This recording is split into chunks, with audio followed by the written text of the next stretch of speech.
Eridu, una megaciudad más antigua que la primera civilización conocida y más antigua que las pirámides de Giza, estuvo enterrada en las arenas del desierto de Mesopotamia por más de 2000 años. Ahora, los científicos han hecho un descubrimiento que cambia lo que sabemos sobre la ciudad antigua. Encontraron más de 4000 canales alrededor de Eridu, que llevaban agua a más de 700 granjas donde la gente trabajaba entre el sexto y principios del primer milenio antes de Cristo. Ahora bien, Eridu fue fundada alrededor del 5400 antes de Cristo y fue la ciudad de los primeros reyes y la primera ciudad de la historia, según la lista de reyes sumerios, un texto antiguo en una tablilla de arcilla. Los antiguos sumerios creían que las deidades crearon esta ciudad cuando decidieron establecerse en la tierra. Eridu tiene un papel tan importante en los mitos y leyendas sumerias que, en algún momento, la gente pensaba que era solo un lugar mítico. El mito más famoso de Eridu dice que los cielos se enojaron porque los humanos eran demasiado ruidosos, así que decidieron mandar un gran diluvio para acabar con ellos. Un nuevo estudio mostró que el río Éufrates servía como fuente de agua para toda la ciudad. Los investigadores mapearon lo que queda del paisaje antiguo y encontraron una red bien desarrollada de canales de irrigación artificiales. Descubrieron 200 canales principales grandes que sacaban agua del Éufrates, y esos canales alimentaban otros 4000 canales más pequeños. El equipo usó de todo, desde imágenes satelitales y grabaciones de drones, hasta análisis de suelo, registros antiguos y tecnología de medición remota para mapear el área. Las 700 granjas que usaban el agua del sistema eran de diferentes tamaños, desde unos 460 metros cuadrados hasta más de 18.500 metros cuadrados. Los canales principales medían poco más de 800 metros de largo, y algunos se extendían más de 8 kilómetros. Los canales más pequeños podían ser de apenas 10 metros. Los ríos en Mesopotamia eran las fuentes principales de agua para la agricultura, así que los agricultores antiguos tuvieron que aprender cómo guiar el agua del río a sus campos. Todo empezó con métodos simples, como cavar canales pequeños, pero a lo largo de generaciones, aprendieron a construir canales masivos de hasta 100 kilómetros de largo. El mismo Éufrates ayudaba a los agricultores. El agua se movía gracias a la gravedad por sus riberas elevadas, y las rupturas naturales en las orillas dejaban que se derramara sobre la tierra. Los investigadores no están seguros de cuándo estuvo en uso cada canal, y es poco probable que los 4200 canales estuvieran activos al mismo tiempo durante ese largo periodo. Ahora, Eridu solía ser un centro religioso y comercial importante, debido a su ubicación estratégica en el Golfo Pérsico. Su economía tenía que ver principalmente con la pesca, gracias al río Éufrates. Los investigadores encontraron redes y pesas de pesca, y fardos enteros de pescado seco en el sitio. Y había incluso modelos de botes de caña, la evidencia física más antigua que tenemos de botes construidos en cualquier parte. La ciudad prosperaba hasta que la gente la abandonó alrededor del año 600 a.C., y los científicos todavía no están seguros de por qué lo hicieron. Los residentes locales, más los peregrinos y comerciantes visitantes, simplemente habían agotado todos los recursos de la tierra. Tuvieron que dejarla descansar varias veces antes de abandonar la ciudad para siempre. Sucedió cuando el Éufrates cambió su curso y perdieron su fuente principal de agua. Ahora, muchos siglos después, en 1854, un oficial británico estaba en una misión en esta área para revisar un lugar remoto que tenía un montón de montículos llamados tells, que son pilas de escombros dejadas por antiguos asentamientos humanos. Al principio, Taylor no estaba impresionado. Había esperado encontrar algo grande, tal vez estatuas, escritura antigua, o ruinas de palacios y templos. Pero con el poco tiempo que tenía, todo lo que encontró fueron cosas como muros, drenajes, plataformas de piedra y pedazos de columnas de piedra caliza decoradas con pequeños conos de mosaico. Pero no sabía que estos montículos aburridos escondían una de las ciudades más antiguas de la Tierra, Eridu. La gente del Museo Británico se interesó en el hallazgo, pero las primeras excavaciones a gran escala ocurrieron aquí solo como un siglo después. Las autoridades iraquíes locales se interesaron mucho en las excavaciones, ya que esperaban encontrar más sobre los primeros días de la historia de Mesopotamia. Así que se enfocaron en el Montículo 1, un tel masivo, tan alto como un edificio de 8 pisos. Pronto, descubrieron parte de una pirámide escalonada sin terminar del final del tercer milenio antes de Cristo. Mientras cavaban más profundo, encontraron capas de vida humana retrocediendo en el tiempo. Había niveles del período Uruk, e incluso restos de una época antes de los sumerios llamada protohistoria. En esas capas inferiores descubrieron múltiples reconstrucciones del templo de Enki, la deidad principal de la ciudad. La gente reconstruyó este templo una y otra vez por más de 2000 años. Cada vez que el templo colapsaba, construían uno nuevo justo encima. Cada nueva versión del templo era más grande y más impresionante que la anterior. Desde mediados del cuarto milenio antes de Cristo, estos edificios del templo se volvieron masivos, más avanzados que cualquier otra cosa que los humanos hubieran construido hasta ese momento. La ciudad en Eridu también se estaba volviendo más compleja, con clases sociales claras. Finalmente, dejaron de reconstruir el templo y pusieron una pirámide escalonada encima de las ruinas. Aunque Eridu se desvaneció, probablemente siguió siendo importante como sitio religioso. Los arqueólogos encontraron cerámica del segundo y primer siglo antes de Cristo durante las excavaciones, aunque no había señales de casas. Los sumerios eran una civilización innovadora, como puedes ver. Para el 1500 a.C., inventaron el arado de cedro, una herramienta que permitía a los agricultores arar y plantar semillas al mismo tiempo, usando animales como bueyes para jalarlo. Este equipo incluso venía con instrucciones. Órale, el almanaque del agricultor sumerio daba consejos a los agricultores sobre cómo cultivar más cosechas con labranza e irrigación adecuadas. Estos trucos agrícolas inteligentes ayudaron a alimentar a más gente, lo que llevó a ciudades más grandes y un sistema de gobierno organizado y más enfoque en la religión. Y mientras sus ciudades se expandían, también lo hacía su trabajo en escritura, matemáticas y vida espiritual. Hace 5000 años, los sumerios ya habían producido el cuneiforme, uno de los primeros sistemas de escritura en la historia. Así que otro hallazgo reciente de la misma parte del mundo prueba que la burocracia ya existía hace 4000 años. Los arqueólogos encontraron tablillas administrativas antiguas en otra ciudad sumeria antigua. Estas tablillas de arcilla son la prueba sólida más antigua que tenemos del primer imperio del mundo, el Imperio Acadio. Las tablillas estaban dentro de un edificio de archivo estatal hecho de ladrillos de barro, que tenía diferentes cuartos que funcionaban como oficinas. Ahora, antes de este descubrimiento, los arqueólogos realmente no entendían cómo funcionaba tras bambalinas el primer imperio conocido del mundo, el Imperio Acadio. Pero ahora, gracias a las excavaciones recientes de Hirsú, tenemos la primera evidencia real e inequívoca del sistema administrativo del imperio. Registraban todo: entregas, gastos e inventario desde pescado hasta ovejas, granos, tela e incluso gemas.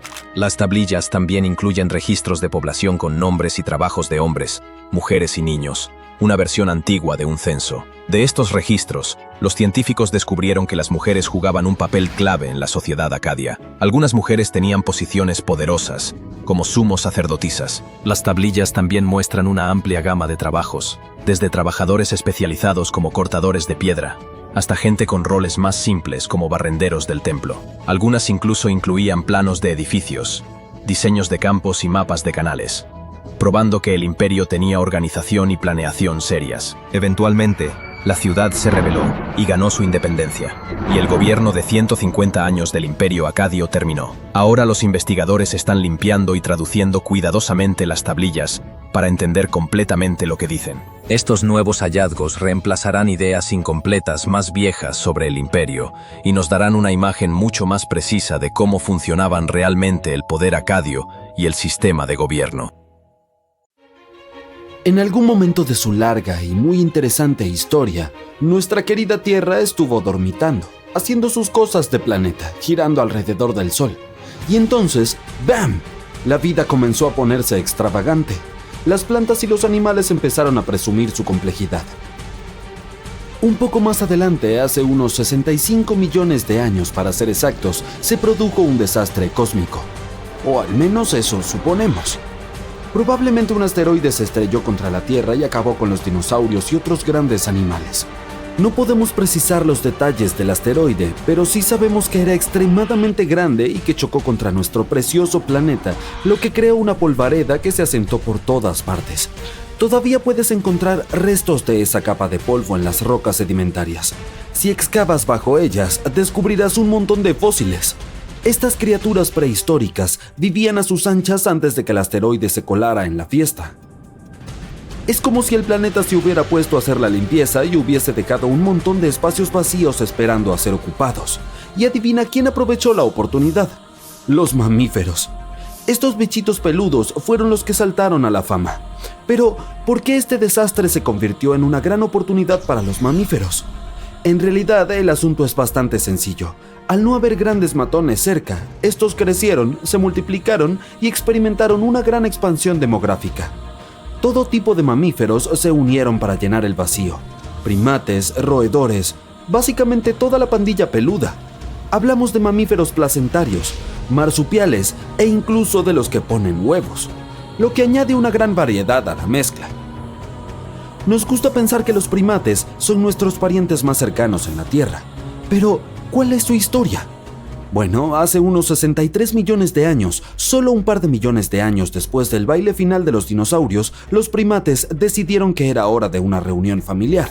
Se dividieron en dos grupos: los primates de nariz seca, que se convirtieron en los monos y simios que conocemos hoy, y los de nariz húmeda, que se transformaron en los lémures y aye-ayes. Sin embargo, la diversión no se detuvo ahí. Hace unos 58 millones de años, los primates de nariz seca iniciaron su propia misión.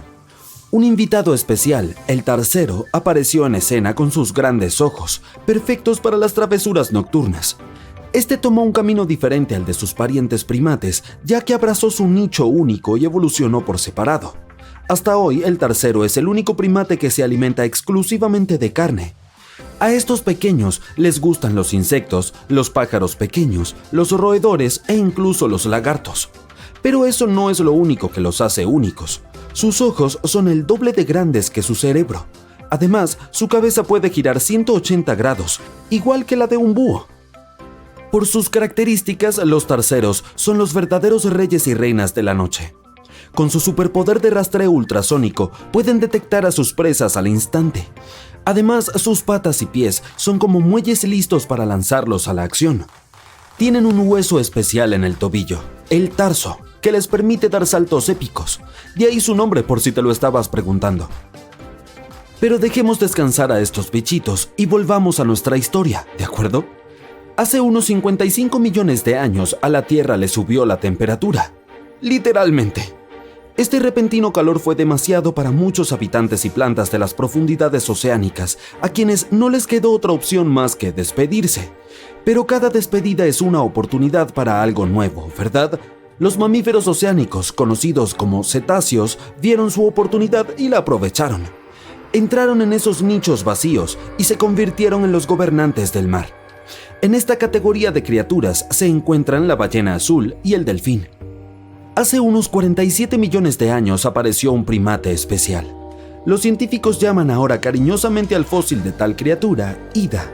Esta pequeña maravilla causó un gran revuelo, pues al principio se le consideró el eslabón perdido de la evolución humana. Pero aquí está la parte hilarante. Resultó que Ida no era uno de nosotros, los primates de nariz seca, sino un descarado nariz húmeda. Avanzamos hasta hace 40 millones de años. Fue entonces cuando se produjo otro gran acontecimiento en el mundo de los primates. Los monos del Nuevo Mundo, nuestros primos lejanos, decidieron tomar un camino diferente y separarse de nuestro linaje de monos del Viejo Mundo. Hicieron las maletas y se lanzaron a la conquista de Sudamérica, donde siguen viviendo hoy en día. ¿Cuál es la diferencia entre ambos?, te preguntarás. Bueno, una cosa crucial que los diferencia es el hecho de que los monos del Viejo Mundo tenían fosas nasales que apuntaban hacia abajo. Hace unos 25 millones de años, otra tropa de simios entró en escena. Tenían algo especial, carecían de cola. Estas criaturas únicas se convertirían en nuestros parientes más cercanos. Hablamos de simios, y grandes simios, la pandilla que comparte con nosotros un montón de similitudes genéticas. El primer simio que se liberó de la locura de los monos fue el gibón. Hace unos 18 millones de años, este pequeño acróbata entró en escena. Unos millones de años más tarde, los grandes simios también hicieron su gran entrada. Los orangutanes fueron los pioneros, aventurándose en las tierras salvajes del sur de Asia. Nos acercamos cada vez más al presente. Fue hace 7 millones de años cuando los grandes simios tomaron una importante bifurcación en el camino evolutivo. Un sendero conducirá a nuestros antepasados, los futuros Homo sapiens, y el otro a los chimpancés y bonobos. Estas dos ramas de primates permanecieron unidas durante varios millones de años antes de tomar rutas separadas.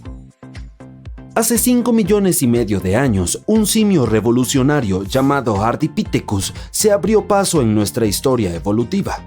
Tenía un talento especial, el bipedismo. Así es, fue uno de los primeros simios en caminar sobre 2 pies, lo que probablemente hizo enarcar una ceja a sus compañeros primates. Sin embargo, los verdaderos protagonistas llegaron hace unos 4 millones de años, los Australopithecus. Fueron los primeros miembros de la subtribu hominina, nuestra tribu. Pero, ¿por qué eran tan especiales? Bueno, probablemente por el hecho de que aportaron algunas piezas importantes al juego, herramientas de piedra para ser precisos. Al parecer, en algún momento de su evolución, estos inteligentes primates empezaron a utilizar piedras para hacerse la vida más fácil.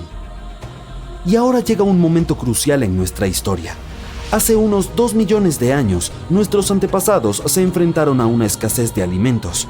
La supervivencia del más fuerte era el nombre del juego y surgieron 2 estrategias. Un primer grupo optó por desarrollar mandíbulas más fuertes que les permitieron masticar alimentos duros como las nueces. Sin embargo, un segundo grupo tuvo una idea diferente. Optó por desarrollar mandíbulas más débiles, pero cerebros más grandes. Querían tener acceso a una mayor variedad de alimentos. Obviamente, el grupo con el cerebro más grande se llevó el premio. Y aquí es donde entra en juego nuestra banda. Hace unos 2,5 millones de años, un tipo de primate conocido como Homo habilis dejó su huella en la historia. Estos astutos seres tenían cerebros más grandes y sabían darles un buen uso a esas neuronas. Hace aproximadamente 1,9 millones de años surgió un nuevo astro, el Homo erectus. Estas criaturas no solo caminaban erguidas, sino que además tenían un cerebro que casi duplicaba el tamaño del de los Homo habilis. Tomaron al mundo por sorpresa, ya que se convirtieron en los primeros de nuestros antepasados directos en aventurarse fuera del continente africano. Incluso sabían domesticar el fuego. Hace aproximadamente 700,000 años, el mundo fue testigo de una revolución culinaria. Aparecieron los primeros indicios de cocina. Y hace unos 500,000 años, nuestros antepasados decidieron que ya era hora de ir un poco más a la moda y se pusieron las primeras prendas de vestir. Nuestra propia especie nació hace solo 300,000 años. Sí, llegamos tarde. Somos impuntuales desde esa época. Pero el mundo nunca volvió a ser el mismo después de la aparición del Homo sapiens, los humanos anatómicamente modernos. Surgimos junto a nuestros parientes, listos para conquistar el mundo con nuestras mentes innovadoras y sociedades complejas. El camino exacto de nuestra evolución sigue siendo un misterio, pero lo que sí sabemos con certeza es que los neandertales también se unieron a la fiesta en algún momento. A medida que el Homo sapiens prosperaba, también lo hacía nuestra capacidad lingüística. Se cree que el habla moderna surgió casi de la mano de nuestra especie. Comenzamos a expresarnos, a compartir historia y a dar forma al mundo con nuestras palabras. Así que ahí lo tienes. Tuvieron que pasar 13,800 millones de años de historia cósmica para que los humanos hicieran su entrada. Piénsalo. En el 99,998% del tiempo transcurrido desde el Big Bang, ni siquiera existíamos. Nuestra especie, el Homo sapiens, es la más pequeña de la familia de la Tierra y solo ha existido durante una mínima fracción de la línea temporal del universo. Sin embargo, en un abrir y cerrar de ojos, conseguimos desentrañar toda la historia que condujo a nuestra existencia. La historia no terminará con nosotros. Es una saga que continúa escribiéndose a cada instante.